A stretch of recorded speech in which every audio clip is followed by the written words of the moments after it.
GISOMER est ravi de vous accueillir pour ce 8e webinaire du GISOMER qu'on organise depuis l'année dernière pour essayer de faciliter le transfert de connaissances sur les sciences humaines et sociales dans les aires marines protégées.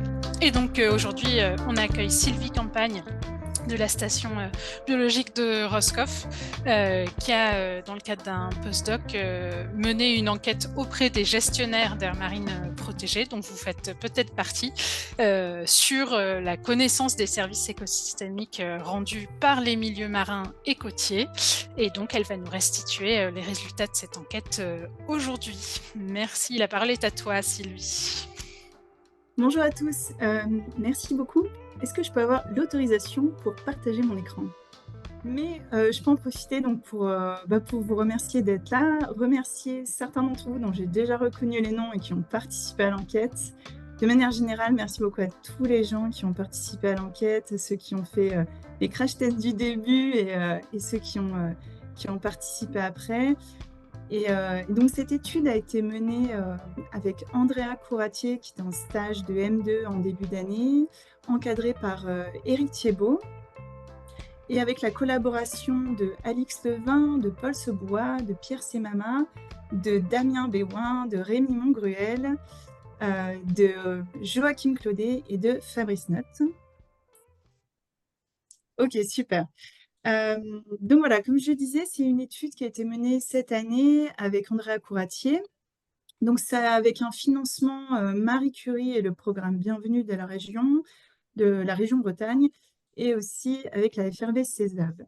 Voilà, donc en tout cas, je voulais remercier vraiment tous les participants, tous les chercheurs et les experts qui m'ont aidé pour créer cette enquête, et bien sûr Andrea pour l'extraordinaire travail qu'elle a fait au début d'année. Oui. Donc, je vais vous parler de tous les biens et les bénéfices que nous tirons des écosystèmes marins et côtiers, qui sont très divers et qui sont issus des processus et des fonctions écologiques du milieu marin et côtier, et qui sont soumis à de multiples pressions, comme le changement d'occupation du sol, l'érosion, la pollution, l'exploitation et les changements climatiques. Donc, c'est les gros facteurs là, que je présente. Et donc, ça a un impact direct sur les services écosystémiques. Donc, les services écosystémiques qui sont ces biens et avantages que nous tirons, donc que l'homme tire des écosystèmes. Donc, c'est un mot-clé que je vais beaucoup utiliser. Il y a d'autres mots-clés liés aux services écosystémiques, comme par exemple la contribution de la nature pour l'homme. Ce sont des mots vraiment liés. Mais moi, je vais utiliser le mot service écosystémique pour parler de ces biens et avantages.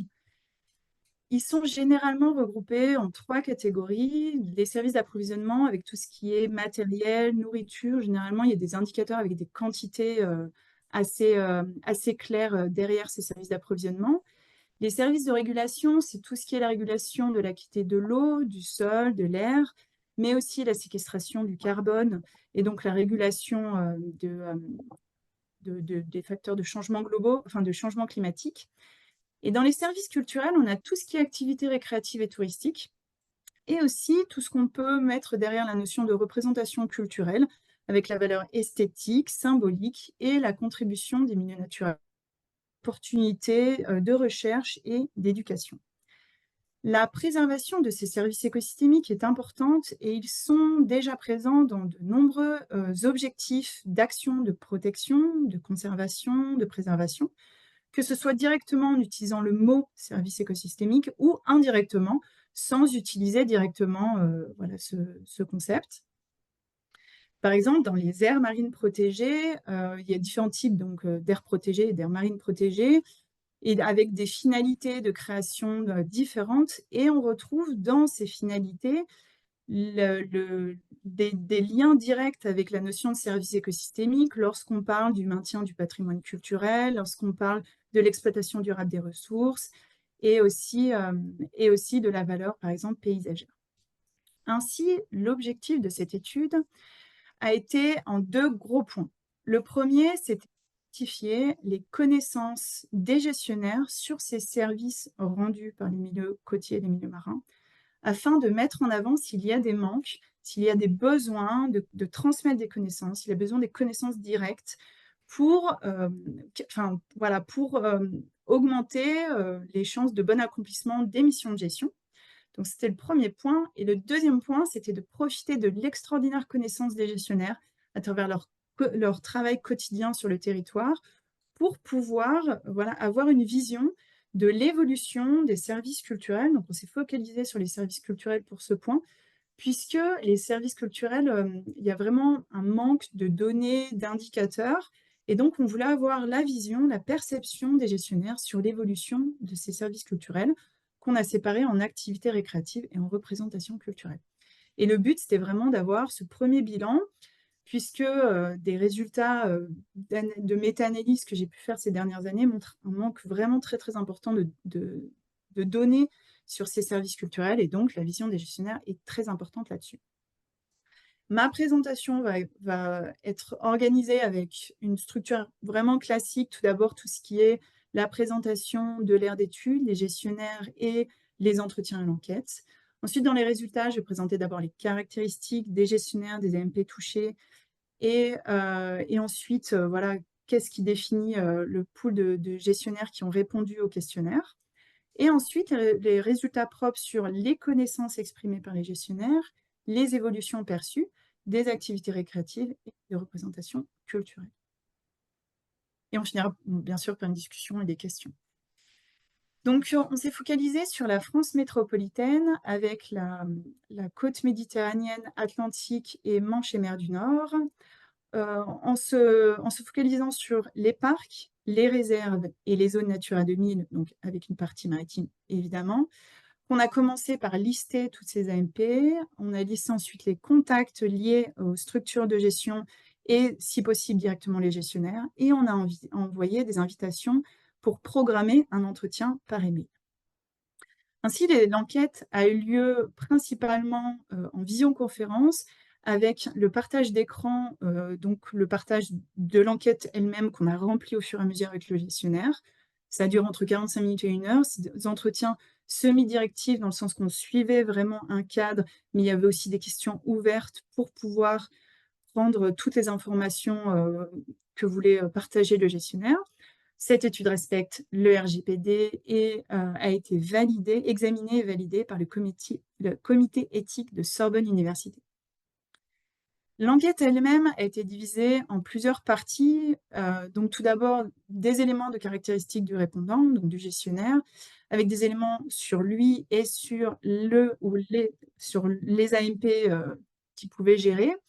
Et ensuite, la partie sur la connaissance exprimée par le gestionnaire et les évolutions perçues des activités récréatives et des représentations culturelles. Donc pour passer tout de suite voilà, aux résultats par rapport à la représentativité, donc on a listé 268 aires marines protégées qui répondaient à nos critères. Et à cela, on a contacté 171 gestionnaires, donc par email, et on a réussi à avoir 56,7% des AMP touchés, donc soit 152. Et au final, on a eu 78 entretiens, donc faits par Andrea Coratier et moi-même. Par rapport au tableau que vous voyez au milieu de la diapo, on voit, ce qu'il y a à retenir peut-être, c'est une représentativité peut-être un peu plus faible en Méditerranée, puisqu'on a eu 40% des AMP et 40% des gestionnaires interrogés par rapport à ceux visés ou contactés, alors qu'en Atlantique, on a eu 70% des AMP ciblés et 56% des gestionnaires interrogés. En moyenne, ça nous donne quand même 56% des AMP visés qu'on a réussi à toucher et 46% des gestionnaires interrogés par rapport à ceux contactés.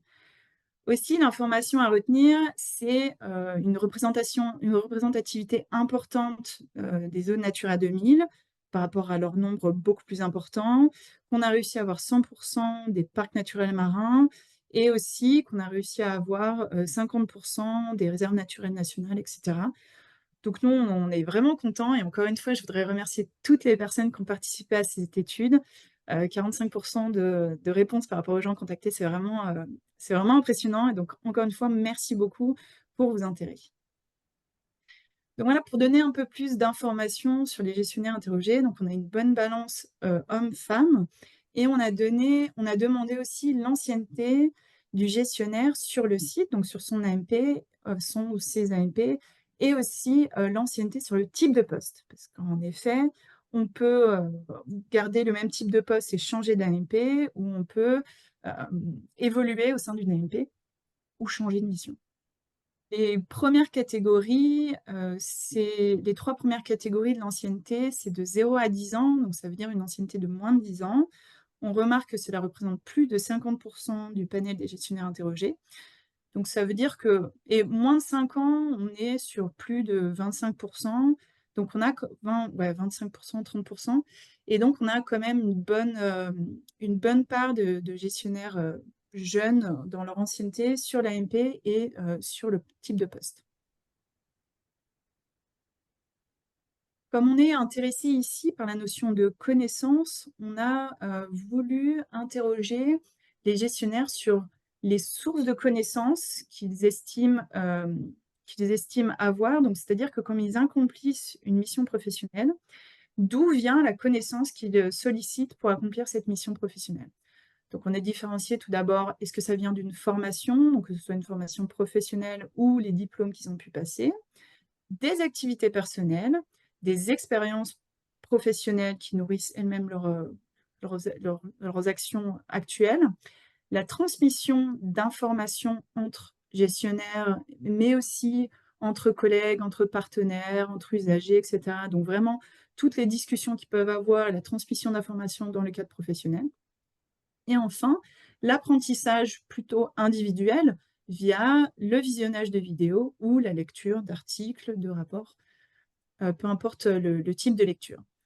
Et donc, on leur a demandé de classer ces différents éléments pour voir quelles sont les sources de connaissances qu'ils jugent le plus important dans les connaissances qu'ils utilisent. Et donc, c'est l'expérience professionnelle et la transmission d'informations entre professionnels dans le cadre d'interactions professionnelles qu'ils ont jugé comme très important. Donc, c'est les barres vertes dans la figure A. Et on peut voir ensuite que c'est les formations et l'apprentissage personnel qui nourrit donc les connaissances des gestionnaires d'après ce qu'ils ont répondu durant cette enquête. 49% ont estimé avoir des connaissances plutôt locales et 26% plutôt régionales, sachant qu'évidemment l'échelle de connaissances peut être à différents niveaux. On a ensuite demandé donc, voilà, si l'expertise était plus orientée sur un type de milieu, et donc les résultats montrent qu'ils ont plutôt des connaissances approfondies dans les milieux marins et côtiers, ce qui est assez logique par rapport au sujet de notre étude, mais c'est toujours très intéressant de pouvoir confirmer cela.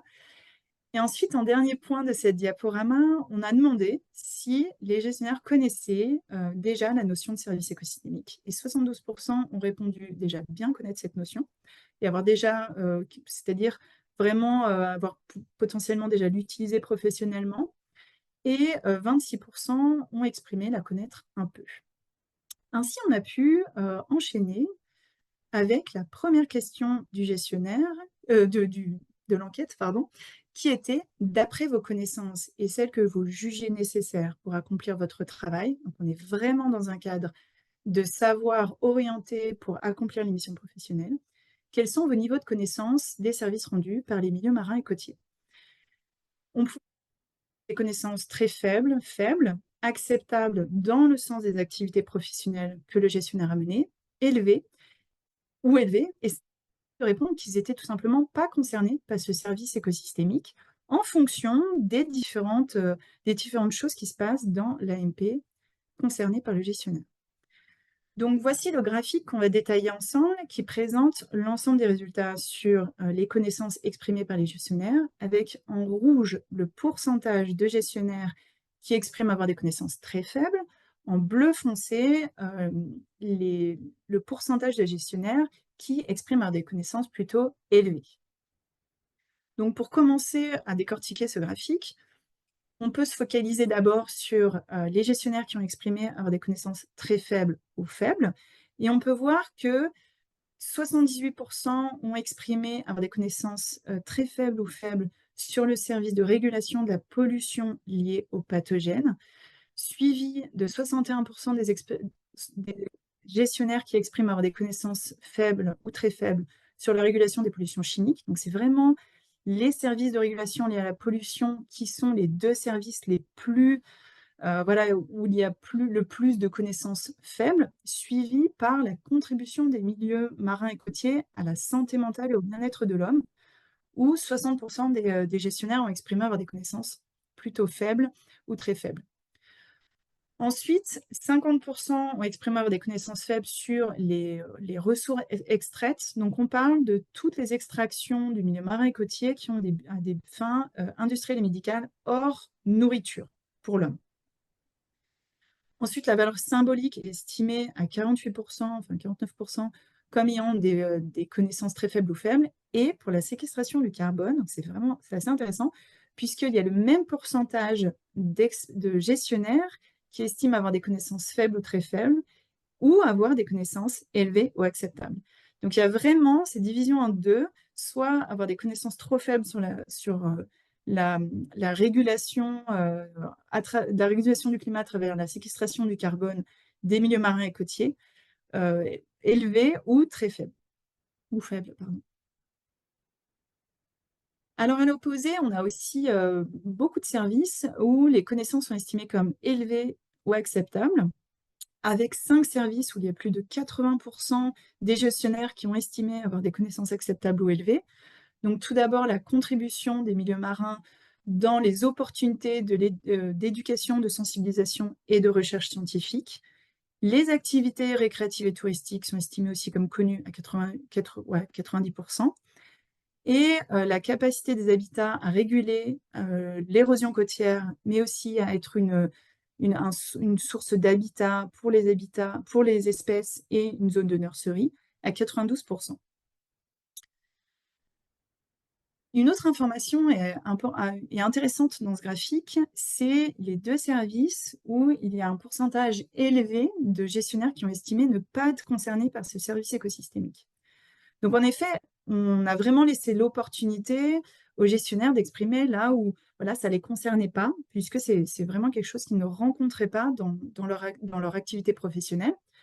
Donc tout d'abord, à 36 il y a les ressources extraites. Donc c'est voilà, toutes les extractions des milieux qui n'ont pas, lieu à des fins alimentaires, donc l'huile de foie de morue, par exemple. Et donc là, c'est tout simplement les gestionnaires qui disent: «Bah, voilà, il me semble pas que ça concerne mon AMP». Pareil pour les ressources cultivées ou élevées, où 29 des gestionnaires ont estimé ne pas être concernés par, voilà, l'exploitation, bah, voilà, par exemple la conchiculture. Et en fait, dans le détail, ils expriment que ce sont des activités qui ont lieu à l'extérieur de la zone de leur AMP, donc ça ne les concerne pas directement. Peu importe, d'ailleurs pour ces 2 services, c'est peu importe le niveau de connaissance qu'ils estiment. C'est juste que ça ne rentre pas dans les choses qu'ils rencontrent, dans le cadre de leurs activités.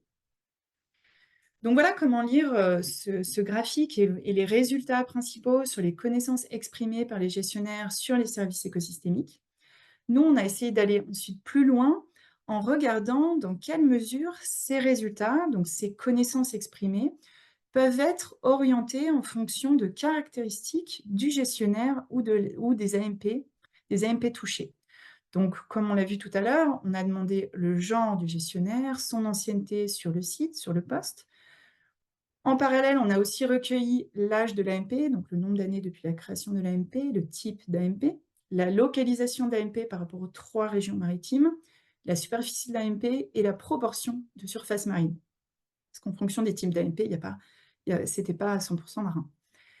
Donc on a fait des statistiques pour regarder s'il y a une association entre les connaissances exprimées par les gestionnaires et les caractéristiques que je viens de vous lister, et il y en a pour le genre du gestionnaire, l'ancienneté du gestionnaire dans l'AMP, le nombre d'années depuis la création de l'AMP, donc l'âge, la superficie totale et la proportion de surface marine dans l'AMP. Par exemple, il y a un résultat assez intéressant qui met en avant que le fait que les gestionnaires femmes expriment plus de connaissances très faibles que les hommes. Donc c'est quelque chose que lorsqu'on regarde un peu d'autres études en psychologie sur les enquêtes, que malheureusement les femmes ont apparemment, d'après d'autres études, aussi tendance à exprimer plus de doutes sur leurs connaissances ou des connaissances plus faibles à même niveau d'études et à même expérience professionnelle. Par rapport aux autres caractéristiques donc de l'AMP, et le lien avec les connaissances, là, on a plus de mal à mettre des tendances entre ces connaissances et les caractéristiques. Pour illustrer cela, par exemple, il n'y a pas de lien, enfin, on n'a pas réussi à trouver une explication entre l'augmentation de la superficie de l'AMP et est-ce qu'il y a vraiment une tendance qui se dégage sur une expression de plus de tendances faibles, plus de connaissances élevées. Donc c'est plus difficile pour cela de mettre en avant des points. Pour vous donner un exemple, par exemple, les, gestionnaires qui travaillent sur des AMP depuis 5 à 10 ans expriment plus, avoir des connaissances élevées dans des services écosystémiques, alors qu'apparemment il y a plus de connaissances très faibles exprimées par les gestionnaires qui travaillent sur des AMP depuis plus de 30 ans. Donc voilà, les tests statistiques mettent en avant cette association et ensuite on a essayé donc, de définir l'origine de cette association, mais elle ne semble pas cohérente avec, par exemple, donc l'augmentation de la surface ou, l'âge de l'AMP. Alors on a quand même creusé encore en faisant des analyses multivariées, donc c'est-à-dire qu'on a pris toutes les données, on les a mises ensemble et on a essayé de regarder si voilà, les données sont distribuées en fonction des caractéristiques que je viens de vous citer. Donc on a fait une analyse des correspondances multiples qui permet vraiment de regarder visuellement à travers des graphiques toutes les données associées et malgré des inerties assez faibles, donc vraiment, voilà des statistiques qui montrent que c'est voilà, peut-être difficile d'exprimer, toutes nos données, sur un graphique en 2 dimensions. On peut voir qu'il semble y avoir une influence du type d'AMP sur nos connaissances exprimées. Alors on est allé plus loin et on a fait, des modèles linéaires, donc c'est le graphique que vous avez, sur la droite, pour regarder s'il y a des probabilités que les gestionnaires ont exprimé des connaissances faibles, des connaissances élevées en fonction du signe d'AMP. Donc le graphique, il se lie sur le fait qu'il y ait qu'on compare 2 à 2 les types d'AMP et on regarde si entre 2 types d'AMP, il y a des probabilités plus ou moins élevées de répondre certains types de connaissances. Donc les résultats de ce graphique, sans rentrer vraiment dans le détail, met en avant qu'il y a une probabilité plus forte pour les gestionnaires d'exprimer des connaissances très faibles lorsqu'ils travaillent, enfin, liées à des sites Natura 2000 par rapport aux réserves. Il y a une probabilité plus élevée apparemment, d'après les résultats, hein, d'exprimer des connaissances faibles dans les sites Natura 2000 que dans les parcs ou voilà, dans les réserves. Et à l'inverse, dans la même logique, apparemment, la probabilité est plus élevée d'exprimer des connaissances élevées dans les parcs et les réserves, dans les parcs que dans les zones Natura 2000 et les réserves. Donc ces résultats sont à mettre aussi, voilà, à contextualiser avec le pourcentage assez élevé de zones Natura 2000 par rapport aux autres types d'AMP. La deuxième grosse partie de l'enquête était de vraiment demander aux gestionnaires leur perception sur l'évolution des services culturels, qu'on a séparé en 2 parties pour des thématiques, puisque ça touche quand même des thématiques assez différentes. Tout d'abord, les activités récréatives et ce qu'on a appelé les représentations culturelles. Et là-dessus, on a demandé s'ils observaient une augmentation, une diminution ou une variation, une très faible variation et donc une stabilité, de ces activités ou de ces représentations ou une extrême variation, donc des variations très fortes.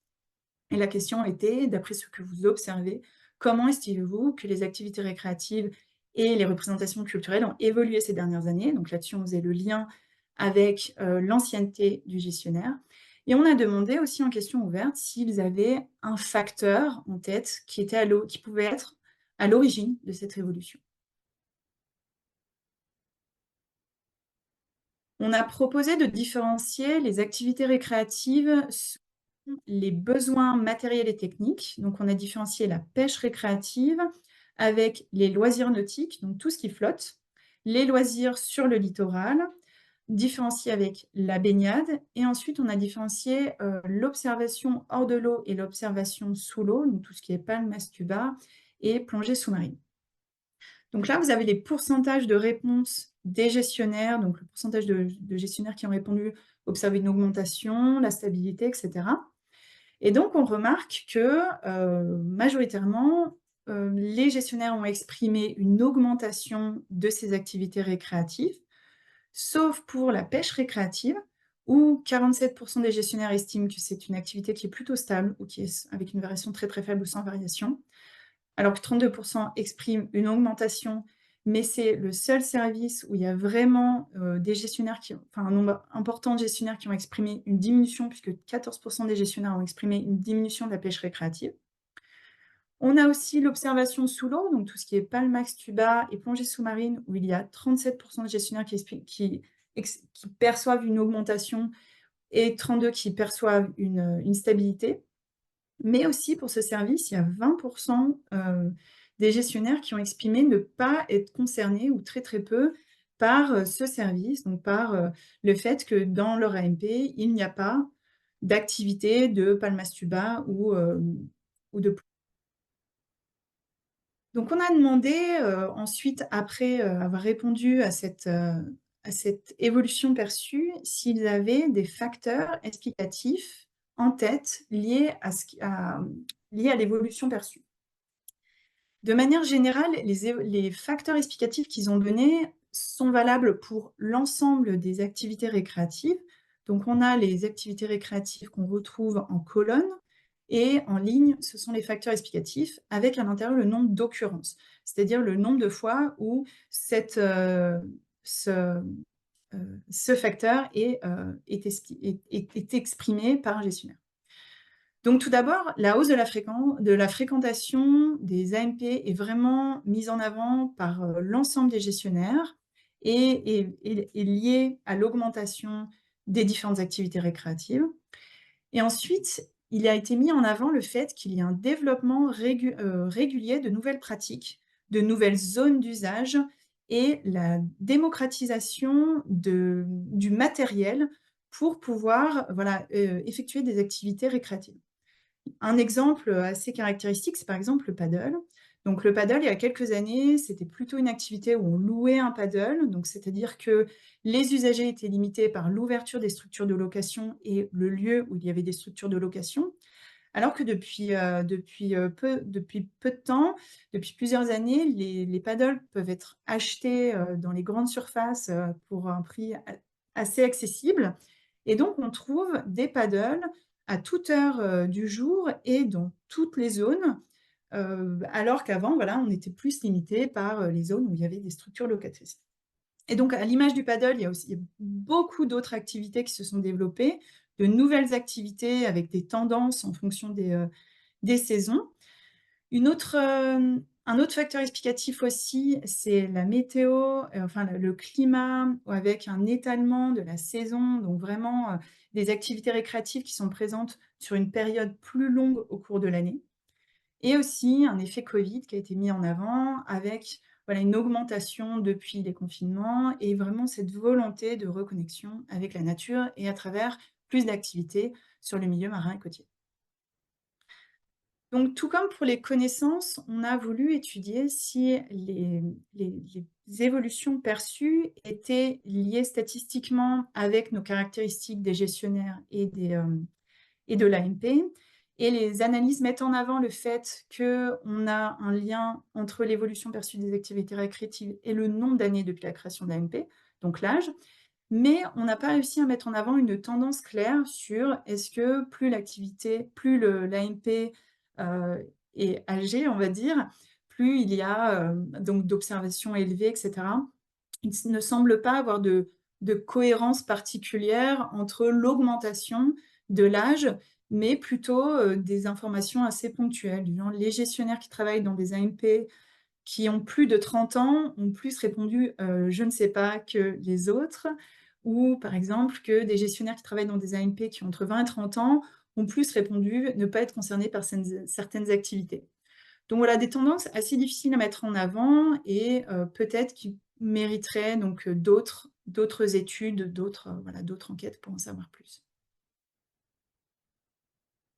En dernière partie de cette enquête, on a demandé l'évolution perçue des représentations culturelles. Donc derrière le mot représentation culturelle, on a la valeur esthétique, la valeur symbolique, la valeur d'héritage, la contribution du milieu naturel à notre santé mentale et notre bien-être en étant sur place, donc que ce soit à travers des activités actives ou juste aller sur le milieu, et les opportunités pour la recherche scientifique et l'éducation et la sensibilisation. Donc, dans ce graphique, on me peut mettre en avant que la majorité des gestionnaires ont mis en avant un développement, une augmentation de ces représentations culturelles. Aucun gestionnaire n'a exprimé ne pas être concerné par ces représentations culturelles. Donc vraiment, tous se sont sentis concernés par les 6 représentations culturelles qu'on a listées. Par contre, on a un nombre beaucoup plus important de réponses « je ne sais pas », donc tout à droite du tableau. Et ceci est lié à la difficulté peut-être d'avoir une vision d'un indicateur, d'activité précise ou voilà, de pouvoir vraiment concrétiser la vision de comment une valeur symbolique, enfin comment mettre derrière cette notion de valeur symbolique ou d'autres valeurs, d'autres représentations culturelles, un indicateur.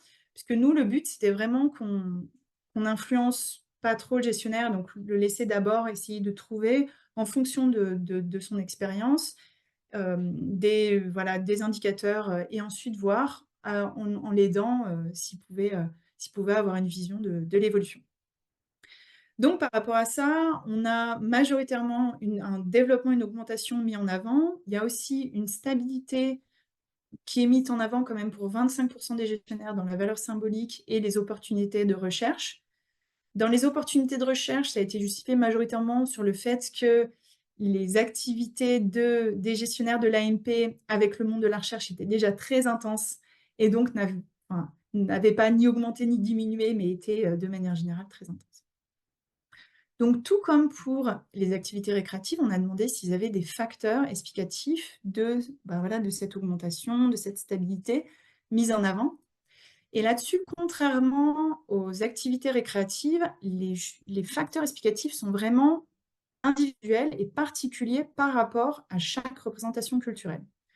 Par exemple, lorsqu'on parlait des opportunités liées à l'éducation et à la sensibilisation, les gestionnaires nous ont parlé de l'importance et de l'avantage de la mise en place d'aires marines éducatives, alors que pour la valeur d'héritage, il y a la notion d'attachement aussi qui a été mise en avant, le concept de patrimoine naturel qui a été cité, qui a aussi été cité dans la notion de valeur symbolique. Et par exemple, par rapport à la valeur esthétique, on a la notion d'attractivité qui est mise en avant. Il a été plusieurs fois cité aussi la mise en avant d'actions et de communication liées à la valeur esthétique de l'AMP, que cette valeur évolue avec le fait que maintenant, il peut y avoir, par exemple, plus de bois flotté, une vision de la plage qui évolue, avec avant une vision qui était mal entretenue, qui aujourd'hui est plus acceptée. Donc on a toutes ces notions qui ont été mises en avant dans cette étude. Donc là-dessus, je ne rentre pas dans le détail de chaque justificatif, mais elles sont détaillées dans le rapport. Donc pareil, on a regardé s'il y avait des associations entre les évolutions perçues des représentations culturelles et nos différentes caractéristiques du gestionnaire et de l'AMP. C'est le cas pour l'ancienneté du gestionnaire sur le poste, le nombre d'années depuis la création de l'AMP, donc l'âge, le type d'AMP et la localisation de l'AMP. Là, on a pu mettre en avant des tendances et des résultats assez clairs. Par exemple, seuls les gestionnaires de sites Natura 2000 et de parcs naturels marins ont exprimé des tendances à la baisse, donc des diminutions ou des variations extrêmes liées à des représentations culturelles. Vraiment, il n'y a que des gestionnaires attachés à ces deux types d'AMP qui ont exprimé cette baisse ou une extrême variation des services, des représentations culturelles. De même, aucun gestionnaire d'AMP situé en Manche et mer du Nord ont perçu de tendance à la baisse, alors que les gestionnaires d'AMP en Atlantique en ont perçu beaucoup par rapport, par exemple, à la zone méditerranéenne. Et les gestionnaires d'AMP en Atlantique ont perçu davantage de représentations culturelles en extrême variation par rapport aux deux autres sites. Donc, voilà, on a pu mettre en avant plus de tendances dans les associations entre nos caractéristiques et nos évolutions perçues des représentations culturelles. On a fait aussi des analyses multivariées, donc cette fois sur l'ensemble des services culturels, donc à la fois les réponses sur l'évolution des activités récréatives et l'évolution des représentations culturelles ensemble. Pour des raisons statistiques, c'était plus robuste. Et donc les analyses des composantes, des correspondances multiples mettent en avant aussi ce lien avec le type d'AMP. Donc on a fait le modèle linéaire, encore une fois, sur l'impact du type d'AMP sur, donc c'est pas sur les connaissances, mais sur les évolutions perçues. Et le graphique, donc c'est le même graphique que tout à l'heure, qui met en avant qu'il y a une probabilité plus élevée des gestionnaires d'exprimer, enfin de percevoir des évolutions très stables dans les parcs nationaux que dans les zones Natura 2000. Il y a plus d'augmentation perçue dans les parcs que dans les sites Natura 2000. Plus de pollution stable mise en avant dans les PNR que dans les PNM.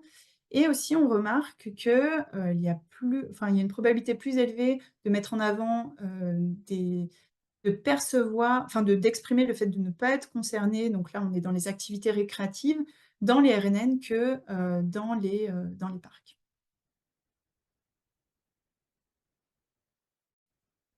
Donc pour discuter de l'ensemble de ces résultats, on a créé des supports visuels qui sont disponibles directement dans le rapport ou dans un poster qui sont disponibles en ligne. On va vous mettre le lien peut-être dans le chat. Donc voilà, des supports qui permettent de mettre en avant les gros résultats de cette enquête. Et on a fait le lien avec une carte systématique et une méta-analyse. Ce qui c'est que moi, avant de faire cette analyse de la perception, j'ai travaillé pendant 3 ans sur une revue de la littérature scientifique et grise sur cette thématique, donc les services écosystémiques du milieu marin et côtier. Donc le but, c'était d'abord de voir où est-ce qu'il y a un effort de recherche plus important, donc sur certains services, sur certains types de milieux, etc.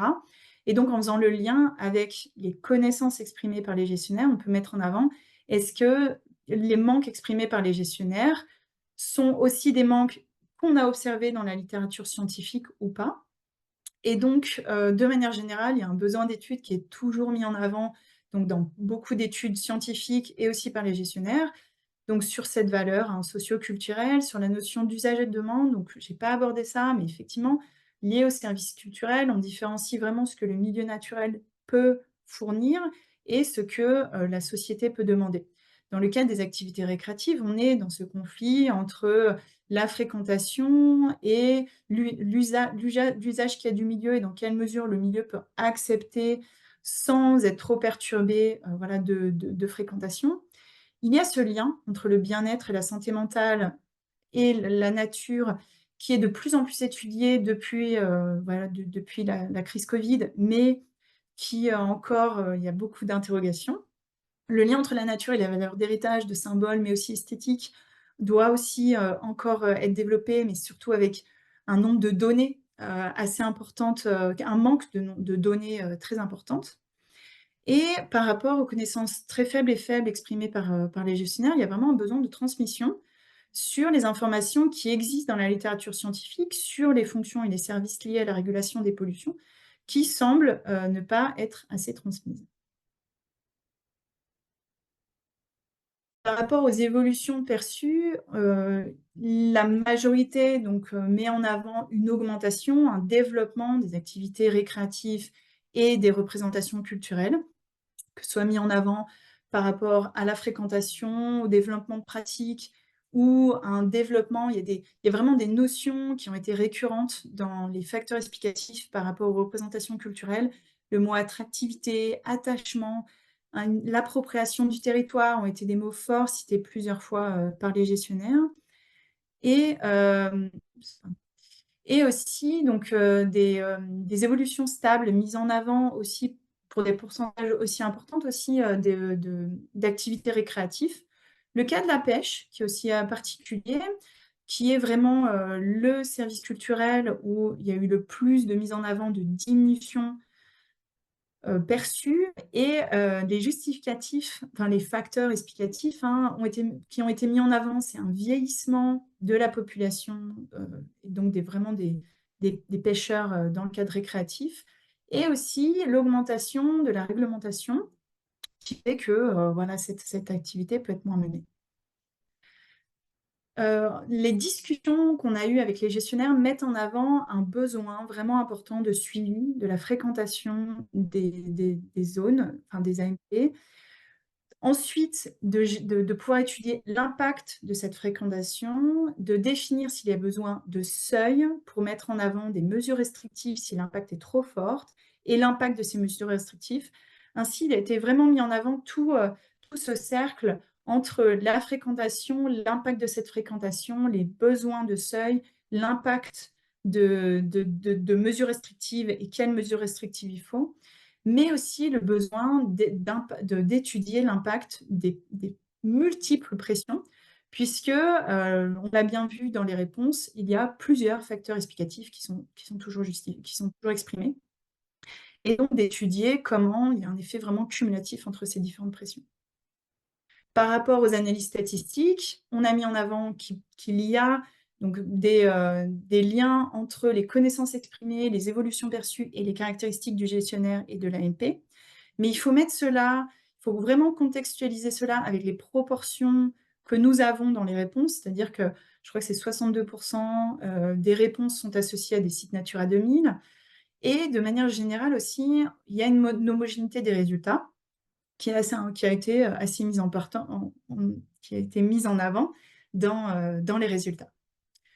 Donc en perspective finale, on peut mettre en avant le fait que ça pourrait être vraiment intéressant de compléter avec la perception d'autres acteurs et d'autres usagers, tels que des élus ou des touristes, pour pouvoir compléter, valider la vision, des gestionnaires, qu'il est aussi très important de mettre en avant ce lien entre les activités récréatives, les représentations et les autres services, mais aussi l'état de l'écosystème.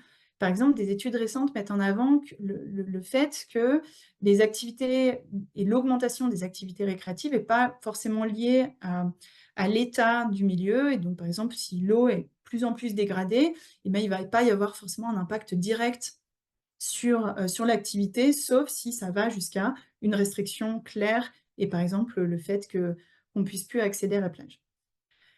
De manière générale, on voit bien le besoin de réfléchir au processus culturel qui façonne les valeurs qu'on a mis en avant aujourd'hui, donc les représentations culturelles et l'ensemble des services écosystémiques, pour pouvoir vraiment comprendre leur rôle et vraiment impacter la résolution des différents défis écologiques que rencontre le milieu marin et côtier. Voilà, je voudrais vous remercier pour votre attention, remercier encore une fois Andrea Couratier pour son travail exceptionnel et Eric Thibault pour son soutien et sa supervision quotidienne. Remercier encore une fois tous les participants à cette enquête et voilà, je suis disponible pour répondre aux questions. Il y a le rapport qui a été diffusé hier, donc c'est pas forcément la version finale, mais je voulais vraiment que vous puissiez accéder d'aujourd'hui si jamais vous êtes intéressé au rapport. Et il y a un poster aussi qui a été mis en ligne. Voilà, je vous remercie. Merci beaucoup, Sylvie, pour cette présentation très claire. Je suis ravie d'entendre que les besoins que vous avez pu collecter dans cette enquête d'informations de la part des gestionnaires correspondent pas mal à un projet de recherche qu'on vient de déposer. Donc, donc on Je espère fais de que la ça... pub. On verra s'il est retenu. Mais en tout cas, on devrait grandement participer à ces connaissances-là, en tout cas avec ce projet. Est-ce que dans l'assistance, il y a des questions à propos de cette présentation des besoins d'éclaircissement? Je vous ai mis dans le chat le lien donc, vers le rapport. Anne, on vous écoute. Moi, j'ai une question par rapport à votre questionnaire. Est-ce que vous avez posé une question sur la formation des personnes, des AMP, ou est-ce que ça a été jugé trop intrusif?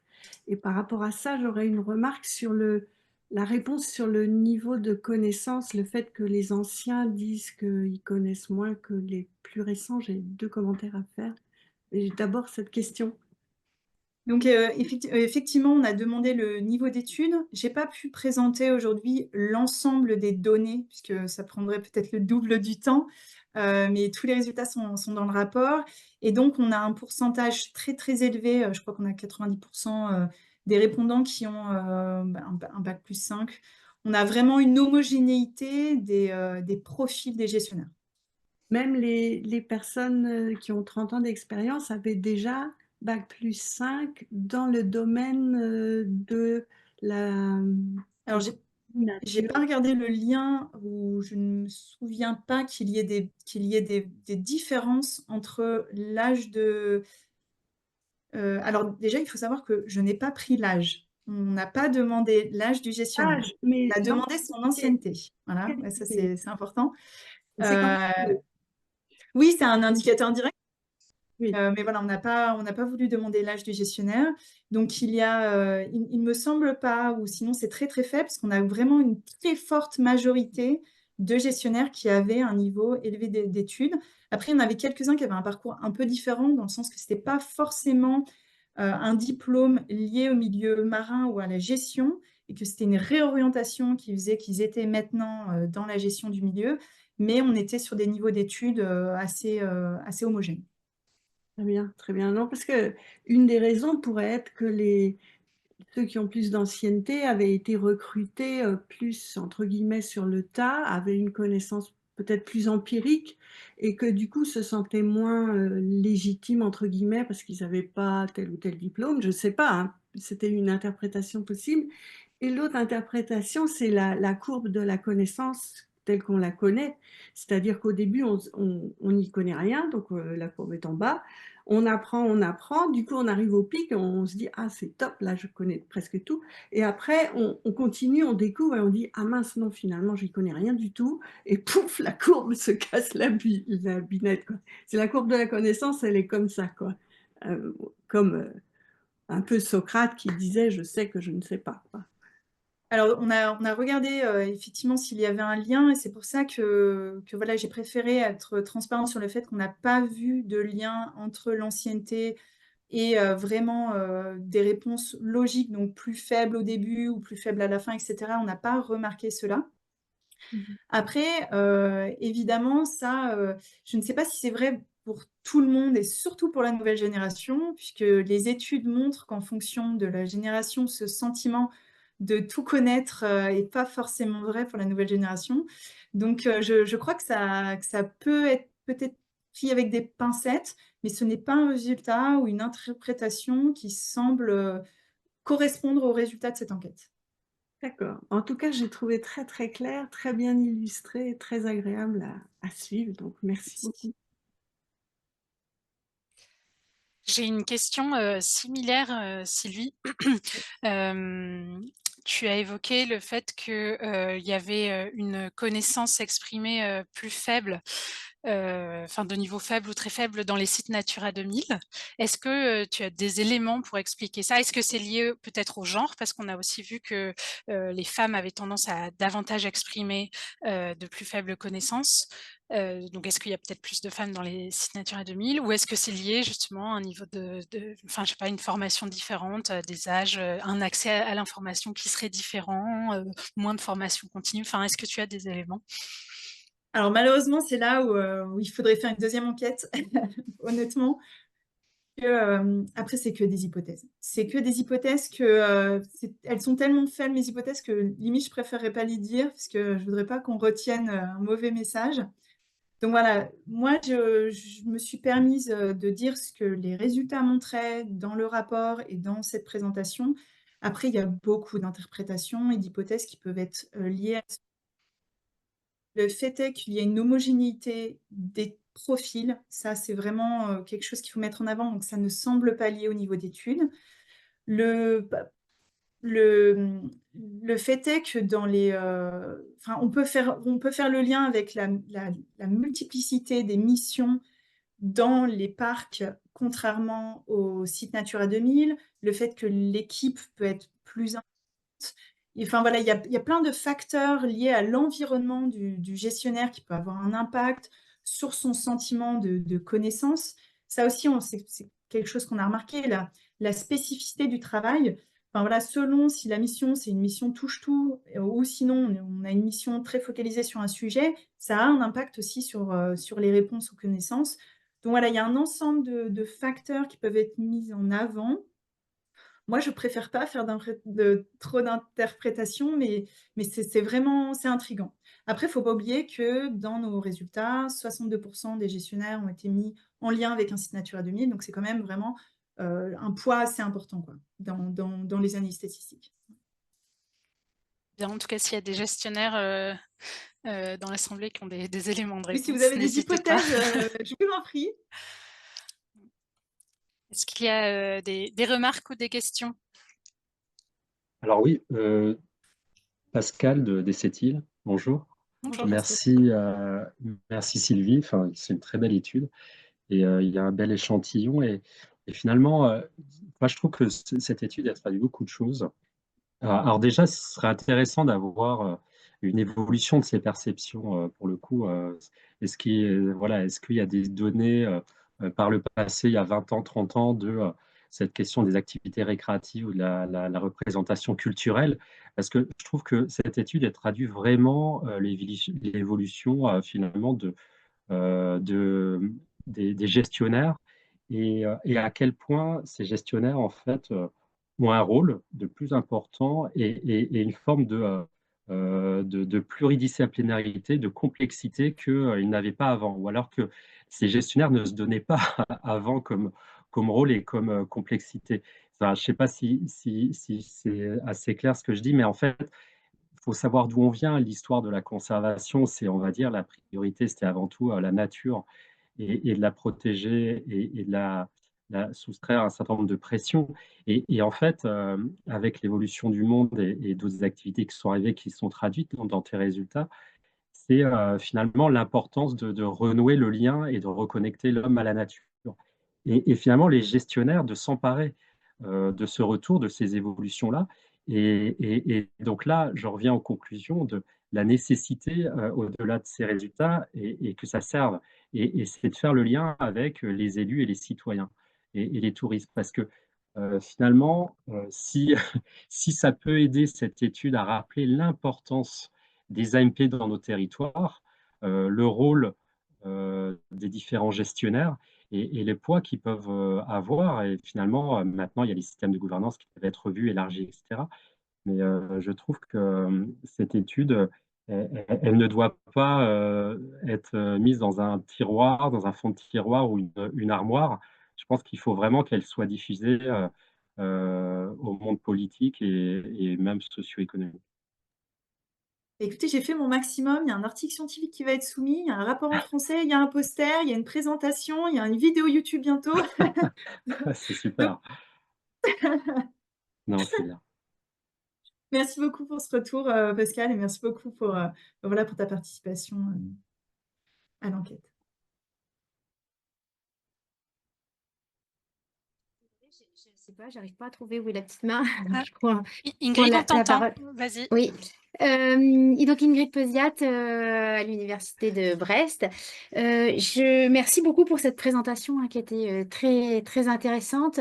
Je pense que je reprendrai contact aussi puisque je commence à travailler sur les services écosystémiques mais dans un autre contexte, hein, plutôt sur l'éolien en mer, mais il y a des ponts à travers les activités de loisirs et je me demandais, alors je sais que c'était pas du tout l'objet de l'étude, mais s'il y a des réflexions qui sont mises en œuvre pour corréler en fait ces résultats aux caractéristiques un petit peu plus fines de l'AMP, enfin des AMP. Alors je sais que sur l'échantillon choisi, c'était pas possible, hein, mais en fait sur un échantillon plus faible, en fait de voir quel est en fait la production quelque part de services culturels par les AMP, par leurs caractéristiques géographiques, l'offre peut-être je sais pas, de musées, enfin voilà, de diffusion de la culture, on va dire, pour faire un peu un raccourci. Est-ce que ça vous semblerait intéressant ou pas? Ah oui, ce serait extrêmement intéressant. Après, donc voilà, là, c'était une enquête un peu première mise en avant de la partie visible de l'iceberg, on va dire. Mais c'est hallucinant le nombre de suites qu'on peut faire, de suites de cette enquête. Alors après, le fait est qu'il y a toujours un problème de définition des quantités. C'est-à-dire que, par exemple, on a aussi réfléchi à un moment, c'est-à-dire que si les gestionnaires expriment une augmentation, de combien? Mais, enfin voilà, et donc là, on rentre dans quelque chose de très complexe où c'est plus de la perception, mais c'est qu'il nous faut des indicateurs. Et dans le cadre des services culturels, c'est très, très complexe. Que ce soit dans les activités récréatives où il y a tellement, les données sont tellement éparpillées de partout pour vraiment avoir cette sorte d'information de fréquentation. Et dans les services, dans les représentations culturelles, c'est très complexe d'avoir des valeurs, surtout des valeurs voilà, pas que ponctuel, mais avec des aspects évolutifs, donc un suivi en fait. Et voilà, on touche quand même à des choses assez qui ont beaucoup, on a beaucoup de travail à faire pour mettre en place des suivis. Voilà, c'est ça que je veux dire. C'est ça qui a été mis en avant. Donc il y a la notion d'observatoire qui se développe. Ça c'est génial, ça a été cité plusieurs fois. Ça c'est vraiment quelque chose que voilà, ça fait partie des nombreuses choses que voilà, j'ai pas pu dire, mais il y a vraiment plusieurs AMP qui m'en ont parlé de cette mise en place d'observatoires et où je pense qu'à long terme, ça va se développer et on pourra vraiment avoir plus d'informations, quoi. Après, moi, je m'arrête ici puisque je pars pour de nouvelles aventures professionnelles l'année prochaine, pas spécialisée sur le milieu marin, mais plutôt généraliste. Donc malheureusement, cette étude à la station biologique ne semble pas se continuer, mais j'espère avoir ouvert la porte dans les perspectives du rapport voilà, à une suite, quoi. Et après, moi, je suis très ouverte à des collaborations, mais je ne pourrais pas les mener moi-même.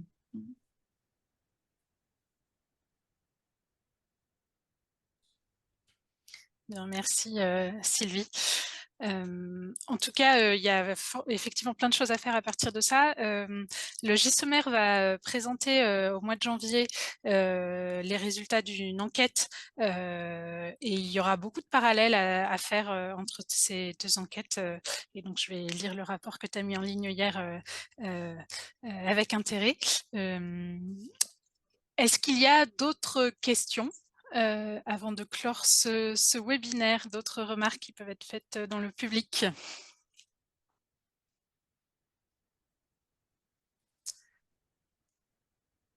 Oui, Anne, on vous écoute.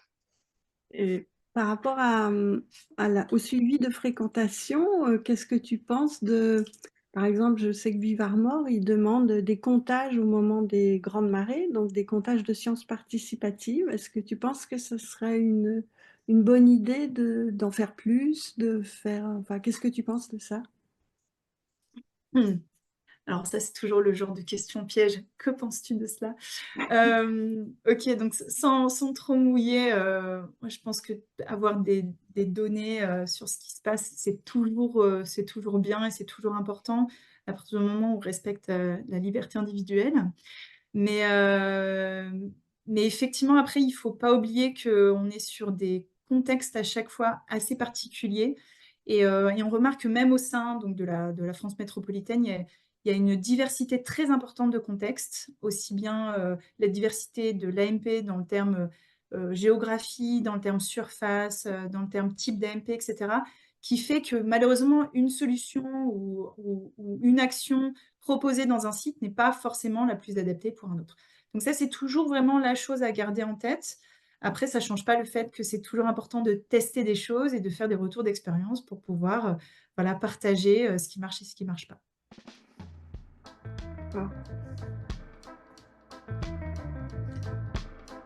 Bien. Eh ben, merci beaucoup Sylvie pour cette présentation et les échanges qu'on a pu avoir ensuite.